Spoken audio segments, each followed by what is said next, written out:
આણંદના કરમસદ જોડ માર્ગ પર ભયજનક ગાબડું પડતા ગાબડું રાહદારીઓ અને વાહન ચાલકો માટે ભયજનક બનતા લોકોમાં રોષ પ્રવર્તી રહ્યો છે। કરમસદ પંથકમાં પડેલા વરસાદના કારણે જોડ રોડ પર ભયાનક ગાબડું પડ્યું છે। આ માર્ગ પરથી વડતાલ નડિયાદ તરફથી કરમસદ વિદ્યાનગર તરફ જતા વાહનો તેમજ મેડિકલ હોસ્પિટલમાં જતી એમ્બ્યુલન્સ પસાર થાય છે। અહીંયા આસપાસના સોસાયટીઓ આવેલી છે અને રોડ પર સ્ટ્રીટ લાઇટો નહીં હોવાના કારણે અંધારપટ છવાયેલું હોય છે, જેના કારણે ક્યારેક કોઈ રાહદારી કે વાહન ચાલક ગાબડામાં પડે તો જાનહાનિ સર્જાવાની ભીતિ રહેલી છે। અગાઉ નાનકડું ગાબડું હતું, પરંતુ મહાનગરપાલિકા દ્વારા કોઈ કાર્યવાહી કરવામાં આવી નહીં આવતા વરસાદમાં માટી ધોવાતા મોટું ગાબડું પડ્યું છે, જેને લઈને દુર્ઘટના સર્જાવાની ભીતિને લઈને લોકોમાં તંત્ર વિરુદ્ધ ભારે રોષ પ્રવર્તી ઉઠ્યો છે। શું નામ છે? હેમંત। હેમંતભાઈ, આ ગાબડું પડ્યું છે, કઈ પડ્યું છે, શું કહેશો?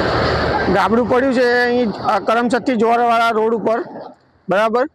આજે લગભગ બહુ મોટું 2 દિવસ પહેલાં વધારે વરસાદ પડ્યો હતો, એની અંદર મોટું ગાબડું પડેલું છે।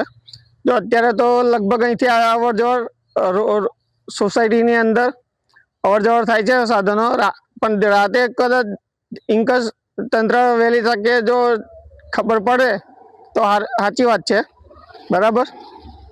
શું કરવું જોઈએ? આની માટે વહેલી તકે તંત્રને જાણ કરી અને એનું સોલ્યુશન લાવો। શું નામ છે? હું પ્રતિક ભટ્ટ બોલું। પ્રતિકભાઈ, આ ગાબડું પડ્યું છે, ક્યાં પડ્યું છે, શું કહેશો?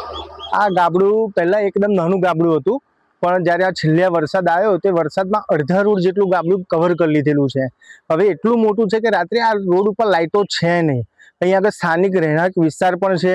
આ મેઇન રોડ છે કે જે કરમસદથી વડતાલ, બાકરોલ સાથે સાથે નડિયાદ જવા માટેનો આ મેઇન મુખ્ય માર્ગ છે।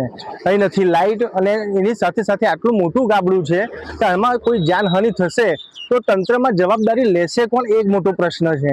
એટલે વહેલી તકે આની પર તંત્રે ધ્યાન લેવું જોઈએ।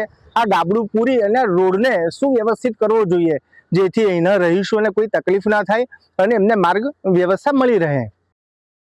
ચિરાગ સૈયદ, દિવ્યાંગ ન્યૂઝ, આણંદ।